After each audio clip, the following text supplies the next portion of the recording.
Muy bien, chicos, buenas tardes. Vamos a iniciar nuestra actividad del día de hoy. Vamos a ver cómo vamos con nuestro contenido. Se recuerdan que el último día de clase estábamos trabajando con lo que era el flujo de campo eléctrico, ¿no? Una clase, un tema un tanto extraño, ¿no?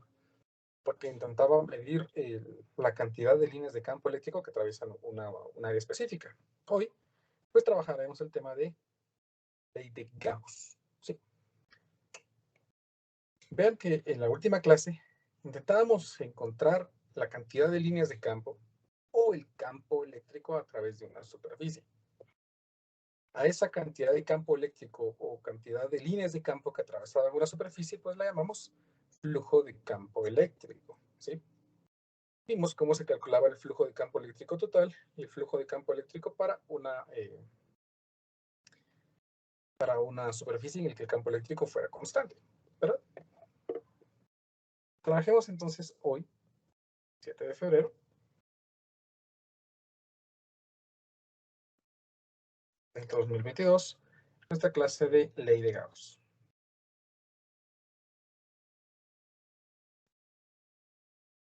La ley de Gauss es una de las ecuaciones de Maxwell. De hecho, es la primera ley de Maxwell.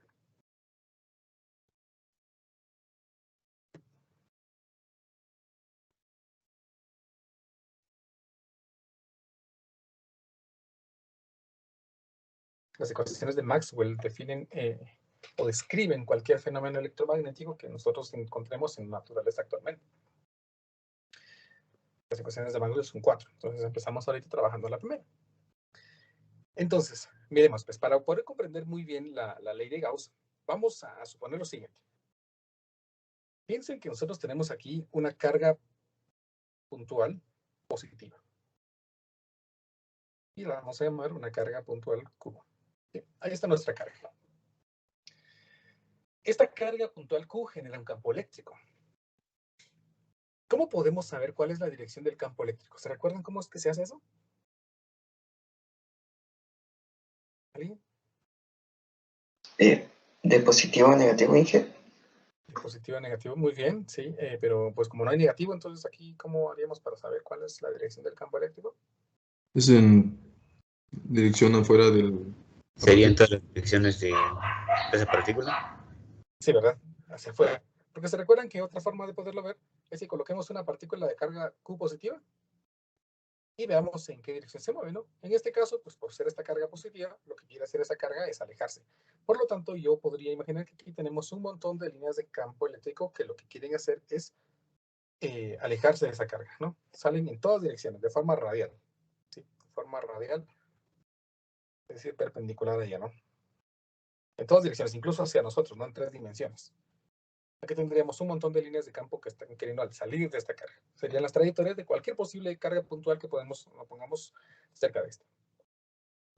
Entonces, intentemos determinar cuál es el flujo de campo eléctrico del campo eléctrico que está generando esa carga.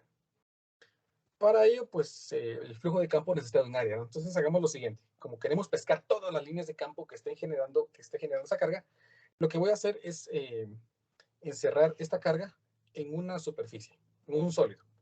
Y pues vamos a dibujar aquí un sólido cualquiera, un sólido irregular, si quieren. Ahí está. Que representa un sólido, ¿sí? Que encierra la carga. Es un sólido, ¿verdad? Parece un plano, pero vamos a intentar darle un poquito de forma para definir qué es un sólido. Vamos a ver si me sale. Voy a ver por aquí.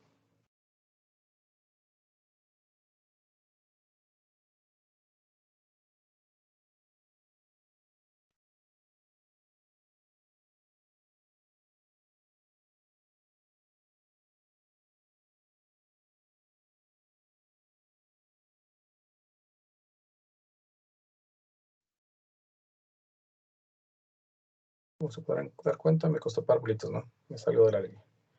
Y ahí está.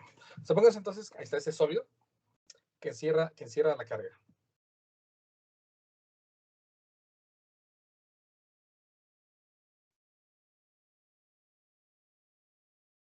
Sí. Ahí está ese sólido que está encerrando la carga. Entonces, pues las líneas de campo están atravesando ese sólido y así voy a poder calcular el flujo de campo eléctrico. ¿Se recuerdan que el flujo de campo eléctrico dijimos que se calcula como el campo por el área por el coseno del ángulo, en donde el área era el área que estaba atravesando el campo eléctrico y el ángulo se refiere al ángulo formado por un vector perpendicular a esta área y el campo eléctrico. Para hacer eso, entonces, pues, vengámonos aquí y tomemos un elemento diferencial de la superficie de este sólido. Es decir, una pequeña porción de área superficial. Tomemos aquí ese pequeño cuadrito de área, ¿sí? Que es un diferencial de área. Y dibujemos un vector que sea perpendicular a este vector, a este pedacito de área, que voy a llamar pues mi vector aquí N. Pensemos que una línea de campo cualquiera generada por esta carga puntual está atravesando este pedacito de área en una dirección específica. Y se me ocurre dibujarlo así. Sí, aquí está la línea de campo eléctrico, E. Y el ángulo sería este de aquí. Este sería el ángulo θ. Entonces, pues yo puedo calcular el flujo de campo eléctrico en este pequeño pedacito de área. Pero no sería el flujo total de toda la superficie, sino solamente sería una porción del flujo de campo eléctrico. Entonces, pues voy a escribir aquí que mi diferencial de flujo de campo eléctrico estaría dado por el campo eléctrico que está atravesando allí, por el coseno del ángulo, por el diferencial de área. ¿Sí? Simplifiquémoslo un poquito, para no escribir el coseno del ángulo. ¿Te recuerdan que nosotros describimos que esto, pues realmente era como que un producto punto, ¿no? El producto punto entre este vector normal, que es unitario, y este vector, que es el campo eléctrico. Entonces, escribámoslo de esta manera, para hacerlo un poquito más matemático, un poquito más formal. Escribía yo que el diferencial de flujo de campo eléctrico estaría dado por el producto punto entre un vector normal y el vector campo eléctrico, multiplicado por el diferencial de área. ¿Sí? Así lo pongo un poquito más formal.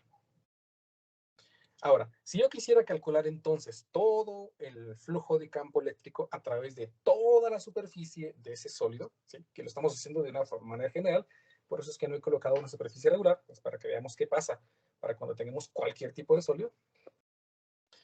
Y entonces, lo que tenemos que tomar en cuenta también, algo que se me había olvidado, es que esta área representa esta porción de área que realmente es una porción de área superficial. Entonces, pues aquí voy a aclarar, ponerle un sub S, indicando de que es una porción de área superficial, porque es el área de superficie de ese sólido, ¿no? Es como que tuviéramos una pelota, por ejemplo, y estamos calculando el área de superficie de esa pelota, ¿no? Estamos tomando una porción de esa pelota. Entonces, para calcular el flujo total, ahora sí, lo que tendría que hacer es sumar todas esas pequeñas porciones de contribuciones de flujo de campo eléctrico a través de todas las pequeñas porciones de área superficial. Eso lo que me indica es que yo tengo que sumar todas esas porciones de área superficial, indicándome de que lo que tengo que realizar es una integral doble sobre una superficie. Eso es lo que conocemos como una integral de superficie, eso que ustedes ven en Mate 5, los últimos temas de Mate 5, ¿no? De que integral de superficie, que integral de línea, que el teorema de Stokes, el teorema de Green y todos esos elementos matemáticos que ustedes aprendieron ahí. O intermedia 2, lo conocemos como Mate 5. Del producto punto entre el vector normal y el campo eléctrico por un diferencial de área superficial.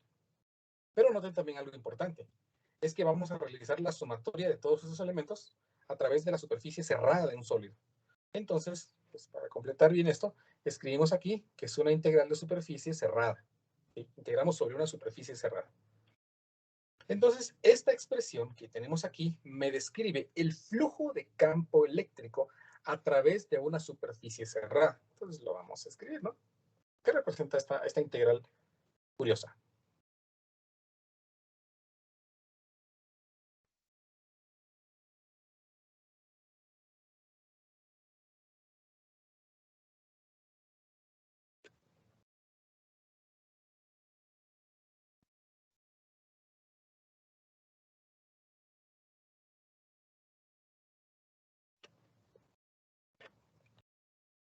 A través de una superficie cerrada.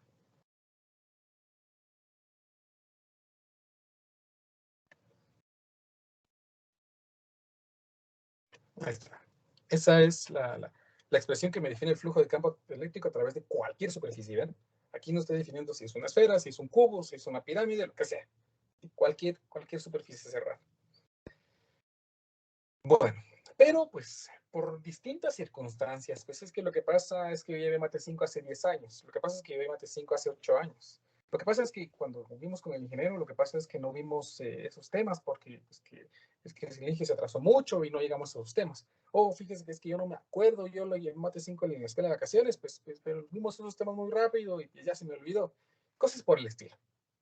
De tal manera, entonces, que pues, como aquí no estamos en un curso de cálculo, vamos a tratar de esquivar a lo posible las integrales de superficie, ¿no? ¿Sí? Y vamos a tratar de simplificarlo lo más que se pueda. Entonces, hagamos lo siguiente. Supónganse que yo quiero calcular exactamente el valor del flujo de campo eléctrico generado por esta carga puntual a través de esa superficie. Bueno, pero pues como lo que queremos hacer es facilitarnos los procedimientos, pues vamos a hacer lo siguiente. Voy a reemplazar, o más bien, pues voy a dibujar aquí algo que represente una esfera que contenga exactamente a esta carga puntual.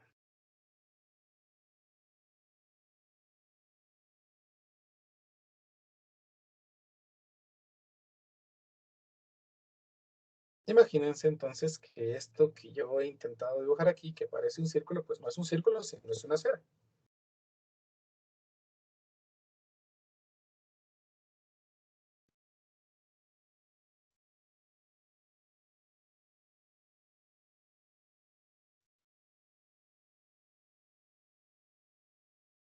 Sí, imagínense que es una esfera, ¿no? Ahí tenemos una esfera que está encerrando a esa carga puntual, pero a su vez también encierra al sólido que habíamos dibujado antes. ¿Y por qué una esfera? Pues porque es un cuerpo sólido pues más simple, ¿no? ¿Sí? Esa es la forma general, pues vamos a hacerlo ahora de una manera más simple. Entonces, hagámoslo, apliquemos la fórmula, ¿no? Porque la fórmula o la ecuación pues es inevitable. Allí dice que el flujo de campo eléctrico lo vamos a calcular como la integral sobre una superficie cerrada del producto punto entre un vector unitario perpendicular al área y el vector campo eléctrico multiplicado por el diferencial de área superficial. Empecemos primero a recordar ciertos elementos. Cuando ustedes estaban en intermedia 1, aprendieron el producto punto o el producto vectorial entre dos vectores y quedó definido como el producto A por B igual a la magnitud del vector A multiplicado por la magnitud del vector B y multiplicado por el coseno del ángulo, ¿no? ¿Sí? Siendo estas las magnitudes, es decir, lo que vale. Ahora, vamos entonces aquí a tomar, tenemos que vamos a dibujar aquí un segmento diferencial sobre la esfera.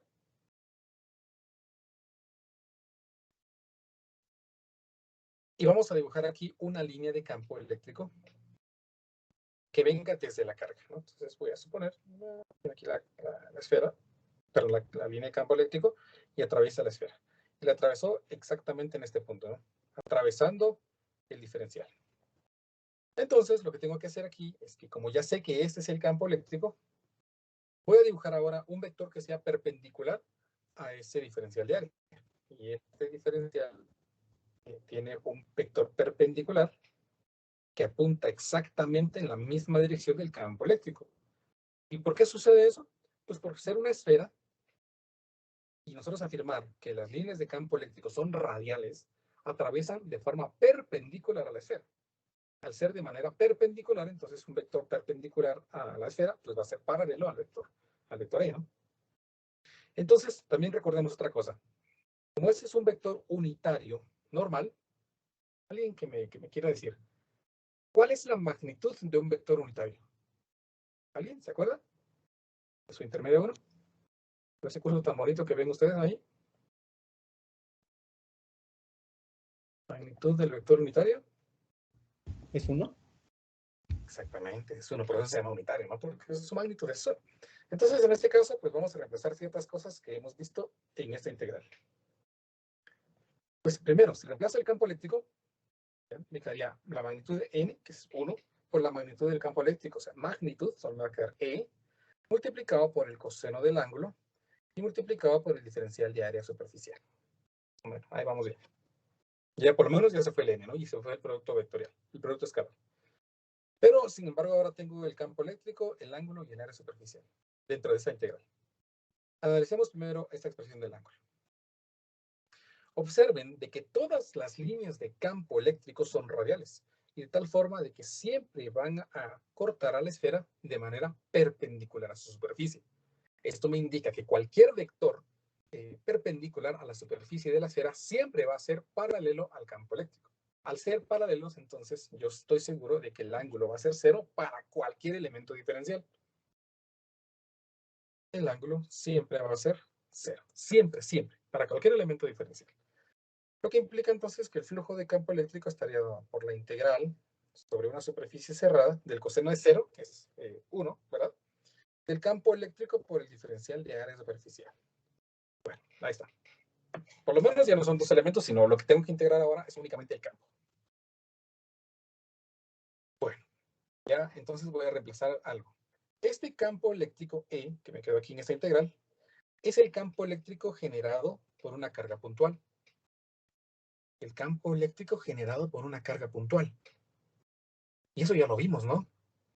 Vamos a regresar a ver, ¿no? Porque pues que es que lo que pasa ahí es que pues que pasó el día del cariño, pues y luego tembló y no me ha dado tiempo de estudiarlo. Vamos a ver entonces cuánto es la ecuación que define el campo eléctrico debido a una carga puntual. Y aquí tenemos esa ecuación, ¿no? El campo eléctrico debido a una carga puntual está definido como carga eléctrica, constante eléctrica por la carga que genera dividido R cuadrado, donde R cuadrado es la separación entre el punto en el que estoy calculando el campo y la carga que genera el campo eléctrico. Bueno, ya me recuerdo entonces. Vamos a ver aquí, ¿dónde está? Ahí está. Entonces, si yo quiero calcular el campo eléctrico sobre este punto en la superficie de la esfera, el campo eléctrico estaría dado por la constante eléctrica, por la carga que genera, que es Q, y dividido la separación. Y la separación sería el punto que va de la superficie de la esfera al centro de la esfera. Si suponemos que esta carga está en el centro, ¿no? Para facilitarnos las cosas.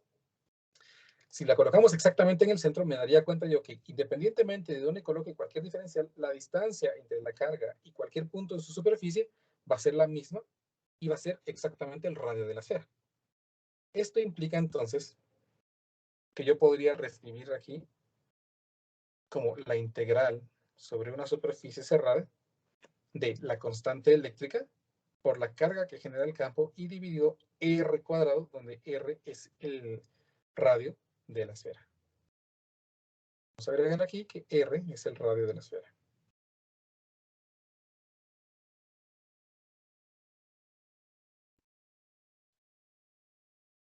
Sí. Bien. Sigamos con nuestra integral. Pues. En esta integral, todos los elementos que sean constantes pueden salir. Pues la constante es constante. La carga es constante, porque no cambia, no aumenta, no disminuye, ¿no? Y el radio, pues es el radio de la esfera. Y el radio de la esfera es constante. Eso implica entonces que de momento yo podría escribir aquí que el flujo de campo está dado por la constante eléctrica, por la carga que genera el campo, dividido R cuadrado por la integral de superficie cerrada del diferencial de área superficial. Y de lo que sabemos de nuestros cursos de cálculo, es que la integral de un diferencial, pues siempre se anula, quedándome como resultado entonces aquí únicamente la constante eléctrica por la carga generadora dividido R cuadrado por el área superficial. Me he permitido entonces simplificar todo hasta que podamos eliminar la integral y el diferencial de área. Y que me quede únicamente el área superficial. Genial. Ahí está entonces el flujo de campo eléctrico. Pero ahora vamos a reemplazar el valor del área superficial. ¿Cómo se calcula el área superficial de una esfera?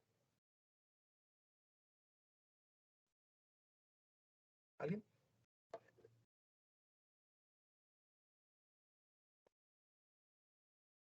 Área superficial de una esfera. ¿En qué sería 4 por pi por, a ver, qué era radio cuadrado, si no estoy mal? Excelente, muy bien. Entonces el flujo de campo eléctrico. Pi por radio al cuadrado. Muy bien, ¿sí? Constante eléctrica por carga, dividido R cuadrado, que es el radio de la esfera, multiplicado por el área superficial, que muy bien me dijeron ustedes es 4, y por el radio al cuadrado. Y observen esto, ¿no? Podemos machetearlo, ¿no? Se va. Y de momento entonces me queda que el flujo de campo eléctrico estaría dado por 4pi por la constante eléctrica por la carga. Vean entonces, algo bien interesante. Y es que el flujo de campo depende únicamente de esta constante que nos quedó de la esfera y no depende del radio. Eso significa que el flujo de campo eléctrico va a depender únicamente de la geometría de que es una esfera, pero no de su radio. Eso significa que si yo dibujo aquí una esfera más grande, pues el resultado hubiera sido el mismo. Solo con este 4pi que describe la geometría de una esfera. Pero, pues, ¿qué pasaría si yo me pudiera deshacer de ese 4pi? Si yo me pudiera deshacer de ese 4pi con algo, pues, algo tampoco solo pues, lo borro y ya, ¿no? Con algo válido, podríamos estar demostrando de que el flujo de campo eléctrico no va a depender del elemento geométrico de la geometría de la superficie del Sol, sino va a depender únicamente pues, de la constante y de la carga. Afortunadamente, eso sí se puede hacer. Porque resulta que la constante eléctrica puede quedar definida en términos de una constante que se conoce como permitividad del vacío. Esta constante de permitividad intenta describir cómo se comportan las cargas en el vacío. Es decir, qué tan fácil es que se puedan mover, qué tan fácil se repelen y todos esos elementos. La constante eléctrica entonces se podría escribir en términos de esta nueva constante como 1 dividido 4pi por esta constante nueva, que es la constante epsilon sub 0, que se conoce, como les dije, como permitividad del vacío.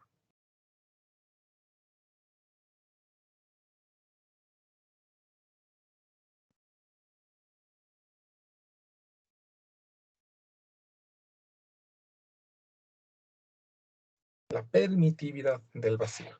Esta constante tiene un valor aproximado de 8.85 por 10 a la menos 12 coulombs al cuadrado sobre Newton metro cuadrado. ¿Sí? Eso significa que si nosotros ingresáramos en la calculadora 1 dividido 4pi multiplicado por esta constante, que es 8.85 por 10 a la menos 12, me da 8.99, ¿sí? Por 10 a la 9. Casi 9 por 10 a la 9, que es lo que comúnmente hemos usado, ¿no? Esta constante, pues es que se me olvida el valor de la constante. Pues esta la encuentran en su calculadora, eso hace su calculadora. Si ustedes ven, si tienen una ClassWiz también, arriba del 7 les aparece algo que es un color amarillo, const, ¿sí? Const. Entonces apacho yo Shift y apacho el 7 y pues no les va a desplegar un menú como me parece a mí. Pero déjenme calcular, aquí está. Si ustedes lo hacen ahí, si no se han dormido, pinchan Shift y 7, pues les despliega un menú que dice 1, 2, 3, 4, universal, electromagnética, atómica y nuclear, físico-química. Y por ejemplo, si yo le doy aquí, creo que es en 3, creo que si no estoy mal. Si le doy atómico y nuclear, no, nada que ver. Entonces es en 1. Así. Si pinchamos en 1, le dice universal, en la opción número 4 me aparece ese símbolo epsilon sub 0. Si ustedes lo pinchan allí, les va a dar el valor de 8.85 por 10 a la menos 12. En mi caso, pues lo voy a buscar por aquí, que aparezca. Aquí está, vean, este de aquí. Epsilon sub 0 tiene un valor aproximado de 8.85, 41, 87, 81, 7 por 10 a la menos 12. ¿Sí? Entonces, pues yo podría escribir aquí 1 partido 4pi por la constante epsilon sub 0, que es en donde se quedó. Aquí está. Y me da, pues ya 8.987, un poquito mejor aproximado, el valor de la constante eléctrica que nosotros sabemos utilizar. Bueno, ya bien conocimos esto, entonces esta es una constante. Entonces, afortunadamente la constante eléctrica se puede representar en términos de otra nueva constante y que afortunadamente contiene el término 4pi. De esto entonces, el flujo de campo eléctrico estaría descrito como 4pi por la carga dividido 4pi por la constante epsilon sub 0. Finalmente entonces puedo cancelar esto y decir que el flujo de campo eléctrico debido a esa carga depende únicamente de la carga y de la constante epsilon sub 0. Por favor, quiero que noten esto.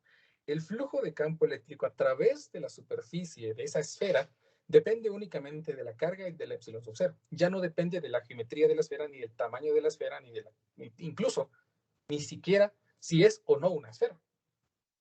Eso significa entonces que el flujo de campo eléctrico a través de la esfera tiene que ser exactamente el mismo flujo de campo a través de la superficie esta de aquí. Y tiene sentido, ¿no? Porque dijimos que el flujo de campo describía la cantidad de líneas de campo. Entonces, si esta línea de campo atraviesa la esfera, pues también atravesó la superficie cerrada. Y si ustedes se dan cuenta, cualquier línea de campo que atraviese al sólido irregular también va a atravesar a la esfera, indicándome entonces que tenemos el mismo flujo de campo eléctrico. Entonces, si aquí había descrito yo una expresión que me definía el flujo de campo eléctrico a través de una superficie cerrada, pero después de realizar un largo proceso, yo encontré que el flujo de campo eléctrico a través de cualquier superficie cerrada también es carga dividida epsilon sub 0, entonces esas dos expresiones son lo mismo. Si son lo mismo, entonces yo puedo escribir aquí que el flujo de campo eléctrico estaría dado por la carga dividido epsilon sub 0, pero también estaría dado por la integral sobre una superficie cerrada del producto punto entre un vector normal y el campo eléctrico por el diferencial de área superficial. Y a esta relación entre estas constantes, o a estas expresiones, se le conoce como ley de Gauss.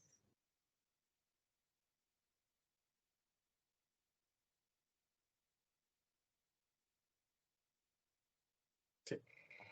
La ley de Gauss entonces describe la forma que se relacionan la carga dentro de una superficie y el campo eléctrico. ¿Estamos? Mediante el flujo de campo eléctrico.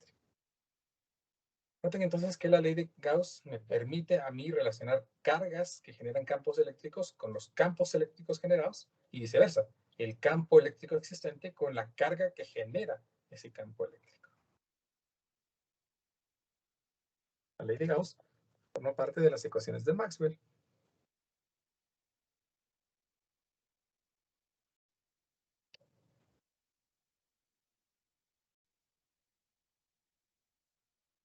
¿Estamos? Bueno, después de esta larga sesión de teoría, vamos a aplicar esas ecuaciones que acabamos de ver. Que estuvo entretenido, ¿no? Nos ahorramos por lo menos la integral de superficie. Integrales que también son muy entretenidas. Hagamos nuestro primer ejemplo.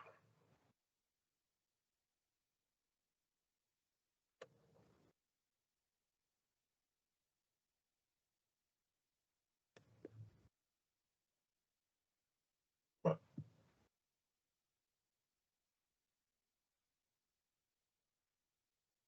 A ver, miremos lo que dice este problema. Si tienen dudas, me van diciendo en el camino, por favor. Las siguientes cargas están localizadas en el interior de un submarino. 5 milicoulomb, menos 9 milicoulomb, 27 milicoulomb y menos 84 milicoulomb. Inciso A. Calcule el flujo eléctrico, o sea, el flujo de campo eléctrico, neto a través del casco del submarino, el flujo de campo total. Inciso B. El número de líneas de campo eléctrico que salen en comparación con las que entran es mayor, igual o menor. Qué pregunta tan extraña, ¿no? El número de líneas de campo eléctrico que salen en comparación con las que entran es mayor, igual o menor. Bueno, dejemos esa pregunta para después y concentrémonos en lo que está sucediendo. Pues dice que tenemos un submarino que adentro de él tiene 4 cargas. 5 milicoulomb, menos 9 milicoulomb, 27 milicoulomb y menos 84 milicoulomb. Y necesita que calculemos el flujo eléctrico total a través del casco del submarino. Vamos a intentar dibujar aquí pues, lo que finge ser un submarino, ¿verdad? Pues como yo he visto muchas caricaturas, pues más o menos voy a suponer que un submarino va a ser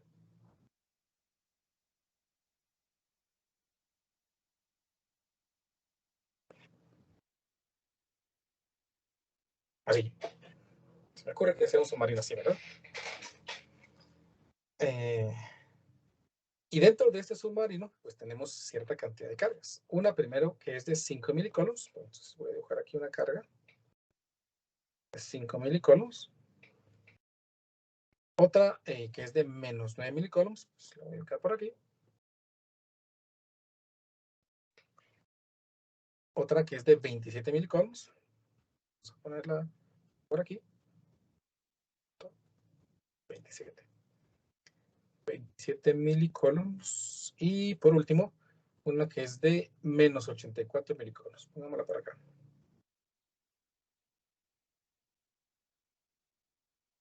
Ahí tengo entonces 4 cargas.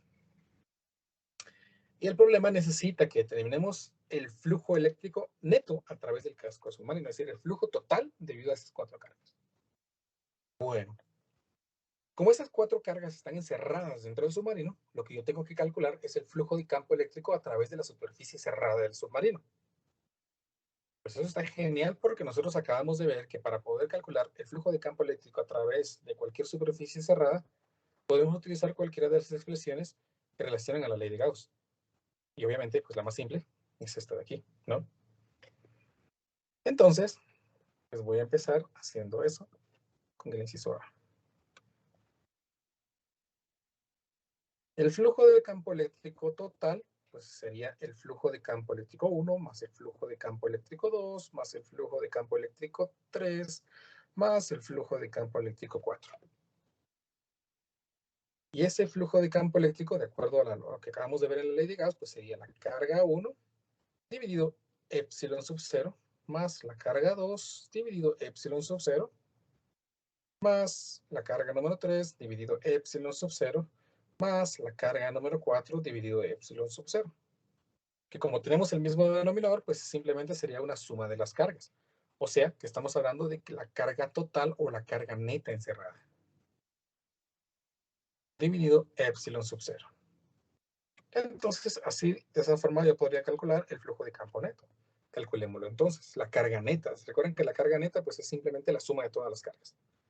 Entonces aquí me quedaría menos 9 milicoulombs más 5 y más 27 menos 84.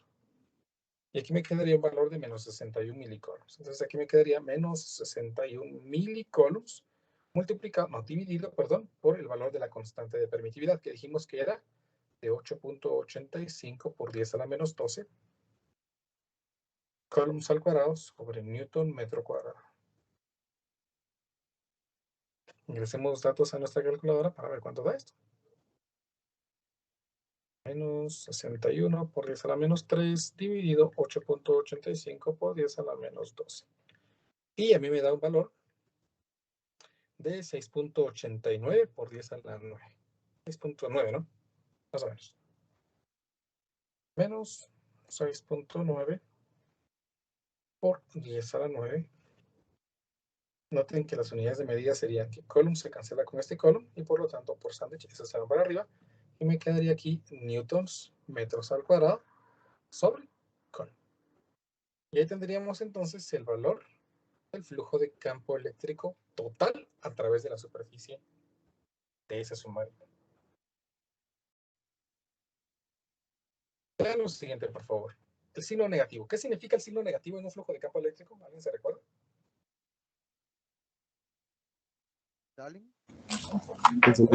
¿Es entrante? Que es entrante. Entra. ¿Sí? Que es entrante. Es decir, hay más líneas de campo eléctrico que entran que las que salen. ¿Por qué? Porque cada una de estas cargas negativas generaría líneas de campo que están entrando, que van hacia ellos. Y mientras más grande sea la carga, mayor va a ser ese campo eléctrico generado y por lo tanto mayor el número de líneas. Entonces, con esto estamos nosotros respondiendo. Dígame. Fíjese que a mí, yo lo hice así, menos 61, partido 8.85, bueno, con el signo del que nos está enseñando ahorita, de electricidad eléctrico o algo así. Ajá. Y me da menos 778. Punto. ¿Sí Ajá, le menos. metió el mili? No. Ahí está el problema, ¿no? Se recuerda que mili es por 10 a la menos 3. Ya. Gracias. Ahí está el error. Sí, ¿verdad? No se preocupe. Entonces, les decía, miren, pues, cada una de las cargas está generando su propio campo eléctrico. Pero mientras mayor sea esa carga eléctrica, mayor campo eléctrico genera y más líneas de campo eléctrico llegan hacia ella. Entonces, como esta carga de menos 84 es muy grande, tiene un gran número de líneas de campo eléctrico que están entrando hacia ella. Mientras que las cargas de 27 milicoulombs pues generan pocas líneas de campo comparadas con las que están generando esta carga mayor. Igual esta de 5 milicoulombs. generan unas cuantas líneas de campo cada una.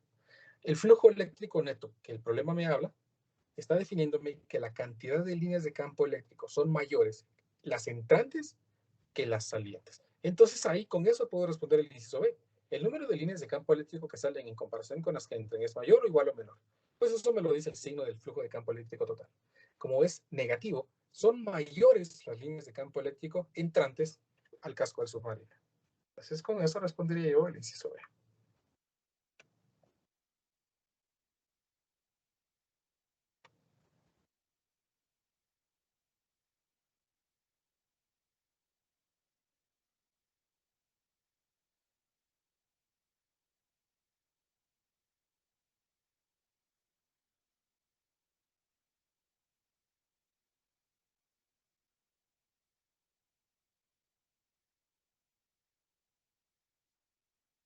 Y así tendríamos entonces resuelto nuestro problema. ¿Me explico, chicos? ¿Alguna pregunta? ¿Comprende? Dije, si fueron iguales, tendría que dar 0.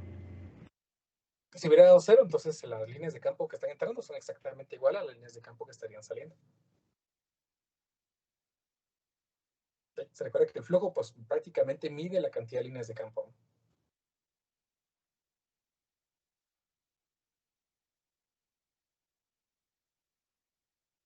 ¿Estamos? ¿Quieren que hagamos otro ejemplo o suficiente con este que acabamos de ver? Sería perfecto otro ejemplo, Inge. Muy bien. Hagámoslo. Otro ejemplo, Inge. Muy bien. Ven que no es difícil, ¿no? Después, o sea, la explicación que hice aquí fue con el objetivo de que ustedes crean que lo que les estoy diciendo es cierto, ¿no? Hagamos el ejemplo número 2.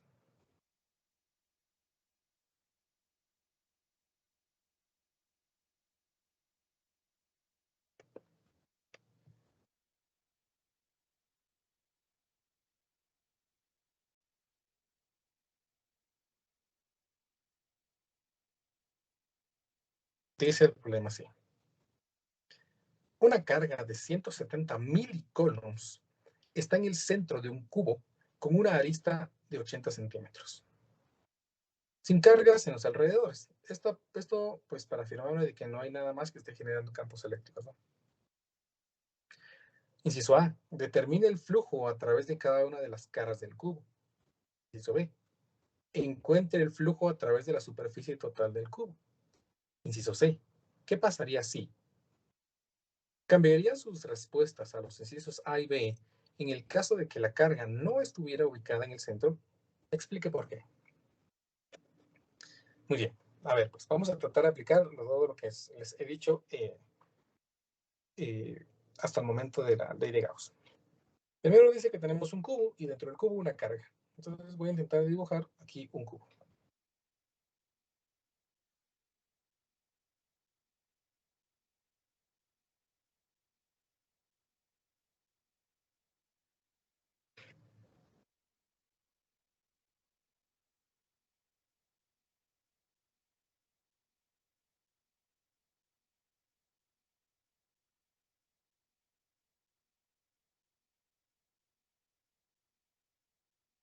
Ahí está. Supónganse que eso es un cubo, ¿no? Y vamos a dibujar una carga en el centro. Esta carga tiene un valor de 170 milicoulombs, según lo que el problema indica.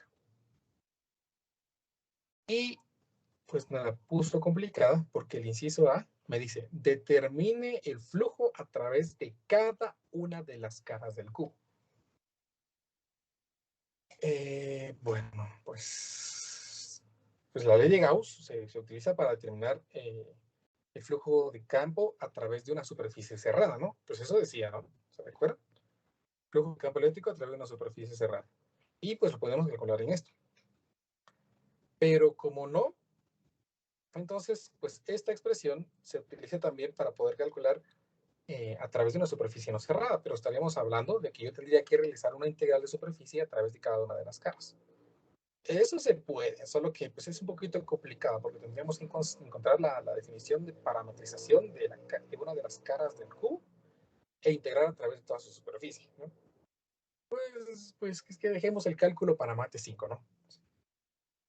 Entonces hagamos lo siguiente. Si la carga está en el centro, entonces, pues si hay una línea vertical hacia arriba, y aquí una línea horizontal, y aquí una línea para adelante, y una línea para abajo, pues esperaríamos que la misma cantidad de líneas que están atravesando una cara sean las mismas que estén atravesando la otra cara, por ser exactamente en el centro, ¿no? Si esto es así, pues entonces nosotros podríamos calcular el flujo de campo total a través de las 6 caras y dividirlo entre 6. Esto implicaría entonces que estaríamos resolviendo primero el inciso B, encontrando el flujo a través de la superficie total del cubo. Entonces, pues voy a escribir aquí que voy a resolver primero el inciso B. Y el inciso B, pues según la ley de Gauss, me dice que el flujo de campo eléctrico a través de cualquier superficie cerrada siempre es la carga encerrada dividido la constante epsilon sub 0. Para este caso, pues serían los 170 millicoulombs dividido la constante epsilon sub 0. Entonces aquí me quedaría 170, solo que es por 10 a la menos 3. 170 por 10 a la menos 3 y dividido la constante, solo para usar la calculadora, pues la voy a escribir aquí para que me guste cómo aparece. Y ahí está. Vean que me da entonces esto un valor de 19.2 por 10 a la 19. 19.2 por 10 a la 9, perdón. Por 10 a la 9. Newtons metros al cuadrado sobre Coulomb. Ahí tenemos el flujo total a través de las 6 caras. Por lo tanto, dado que la carga está en el centro, entonces esperaríamos que la cantidad de líneas de campo sea la misma en cada una de las caras. Y entonces aquí me quedaría que el flujo a través de una de las caras, vamos a poner aquí flujo neto también, sería el flujo total o el flujo neto dividido 6. Entonces, si divido entre 6 la respuesta que ya tenía, pues esto me queda 3.2 más o menos por 10 a la 9 newtons metros al cuadrado sobre Coulomb. Ese tendríamos entonces el flujo a través de una de las caras, ¿sí? Auxiliándonos de la superficie total. Ahora, el inciso C es ¿qué pasaría si? ¿Cambiarían sus respuestas a los incisos A y B en el caso de que la carga no estuviera ubicada en el centro? Explique por qué. Bueno, acabamos de decir que si la carga está en el centro, pues me da la seguridad y la certeza de que cualquier línea de campo que atraviese cada una de las caras, pues en algún momento va a haber otra que también atraviese la otra cara. Y por lo tanto las líneas de campo estarían iguales. Pero para el inciso C, hagamos lo siguiente. Vamos a copiar esta nuestra figurita.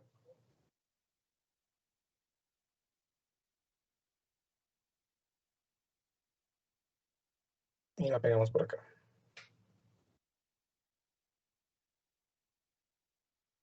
Miren pues. Vamos a dibujar unas cuantas líneas de campo. Aquí va a haber una línea de campo que está atravesando la cara superior. Una línea de campo que está atravesando esta cara lateral. Una línea de campo que atraviesa esta cara frontal. Y así van a haber un montón de líneas. Pero incluso voy a dibujar una línea particular. Podría haber una línea que esté atravesando por aquí, ¿no? Y atraviesa la cara en este punto. ¿Qué pasa si nosotros movemos la carga del centro? Bueno, si la movemos, vamos a ir a borrar un poquito aquí. Imaginemos esto.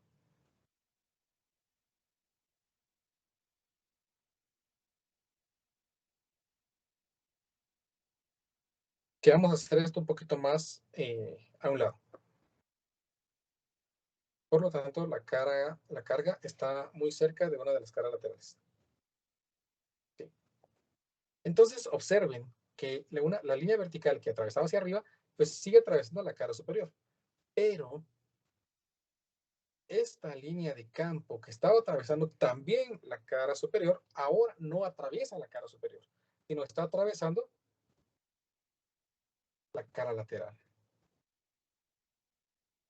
Eso me estaría indicando de que si nosotros sacamos del centro la carga, va a haber una cara posiblemente que esté en la cual las líneas de campo eléctrico sean mayores, porque hay mayores líneas de campo que la atraviesan, que otra cara. Y por lo tanto, nosotros estaríamos seguros que el flujo de campo eléctrico a través de cada una de las caras va a ser diferente pero el flujo total, es decir, la totalidad de líneas de campo eléctrico que atraviesen toda la superficie, va a tener que seguir siendo la misma. ¿Estamos? Entonces esperaríamos que el inciso B no cambie, es decir, el flujo de campo total, pero sí esperaríamos que el flujo a través de cada una de las caras no cambie. ¿Cómo podríamos calcular ese flujo de campo eléctrico? Pues ahí sí nos saldríamos un poquito del contexto del libro y ya tendríamos que aplicar integrales, ¿no? Eso sí ya sería pues para un curso posterior. Tengo por acá un libro que se llama Teoría Electromagnética. Y en este libro, pues ellos sí es matemática 5 con física 2. Ellos utilizan integrales para cualquier cosa, de superficie, dobles, triples, simples, de todo tipo. Pues ya es algo más complejo, ¿no? Que se sale de los temas que estamos abordando aquí en física. Pues. Estamos, entonces aquí yo escribiría que el flujo total sigue siendo el mismo, pero el flujo a través de cada cara sería diferente.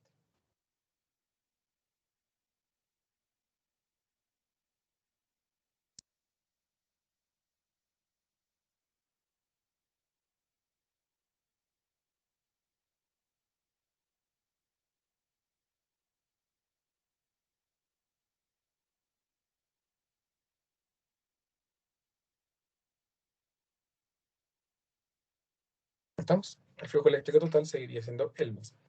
Y así entonces hemos resuelto nuestro segundo ejemplo. ¿Estamos? ¿Alguna pregunta, chicos? Solo, ingeniero, me Claro. confunde mucho esto de con una arista de 80 centímetros Sí, respecto exacto. Ajá. Note que esta 80 centímetros no lo usamos para nada. No lo utilizamos. Era solo un dato para distracción, ¿no? Porque se recuerda que lo que acabamos de aprender aquí es que el flujo de campo eléctrico a través de una superficie es independiente de la superficie que tengamos. Aunque esa ya la podríamos utilizar para hacer el cálculo con las integrales de cada cara, ¿no? Ahí sí, exactamente. Ahí sí, inevitablemente lo podríamos hacer. Sí, pero ya nos llevaría un poquito más de tiempo. Inge, ¿y siempre vamos a utilizar, digamos, esta fórmula que utilizamos ahorita o va a ser un ejemplo para la otra fórmula? ¿O es lo mismo básicamente? La vamos a poder utilizar. Va a haber un caso en el que vamos a poder utilizar esto de aquí, pero pues lo vamos a ver para la siguiente clase. Vamos a tratar simplificando la integral lo más que se pueda. Inge. Ujú.